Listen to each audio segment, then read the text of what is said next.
Bir. Hazırlashdim. Suvda suzayotganim yo'q. Bu 16 tonnali pahlavonni kursantlar boshqaryapti. BTR A82 jangovar zirhli texnikasi bu. Buni boshqarishni o'zi bo'lmaydi. Buning uchun katta mahorat, tajriba, o'ziga bo'lgan ishonch kerak. Buni hozir adashmasam ikkinchi bosqich kursanti boshqaryapti. Albatta ular quruqlikda buni tajribasini oshirishgan. Biz esa bularni bugun amaliy mashg'ulotlarida ishtirok etyapmiz. Bu texnika bilan suvda suzishda nimalarga e'tibor qaratish kerak? Texnik jangovar mashina bilan suvda suzishda asosan jangovar mashinani sozligiga va suvni baholashimiz kerak asosan. Masalan, suvni baholash nima u? Masalan, botqoqlikmi, o'tzorlikmi,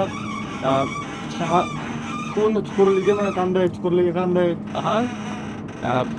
Botqoqligini baholashimiz uchun misol uchun 2-3 soniya yetarli. Bir qarashimizda bu botqoq yoki botqoq emasligiga e'tibor qaratishimiz kerak.